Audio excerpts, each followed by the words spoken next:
अरबपति सनतकार एक मछीरे को देखकर बहुत हैरान हुआ, जो मछलियां पकड़ने की बजाय अपनी कश्ती किनारे सिगरेट सुलगाए बैठा था। सनतकार, तुम मछलियां क्यों नहीं पकड़ रहे?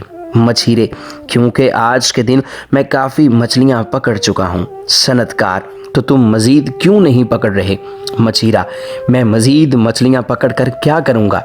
सनतकार, तुम ज़्यादा पैसे कमा सकते हो, फिर तुम्हारे पास मोटर वाली कश्ती होगी जिससे तुम गहरे पानियों में जाकर मछलियां पकड़ सकोगे। तुम्हारे पास नायलॉन के जाल खरीदने के लिए काफ़ी पैसे होंगे, इससे तुम ज़्यादा मछलियां पकड़ोगे और ज़्यादा पैसे कमाओगे। जल्द ही तुम उन पैसों की बदौलत 2 कश्तियों के मालिक बन जाओगे। हो सकता है तुम्हारा ज़ाती जहाज़ों का बेड़ा हो, फिर तुम भी मेरी तरह अमीर हो जाओगे। मछीरा, इसके बाद मैं क्या करूँगा? सनतकार, फिर तुम आराम से बैठकर ज़िंदगी का लुत्फ़ उठाना। मछीरा, तुम्हें क्या लगता है कि मैं इस वक्त क्या कर रहा हूँ?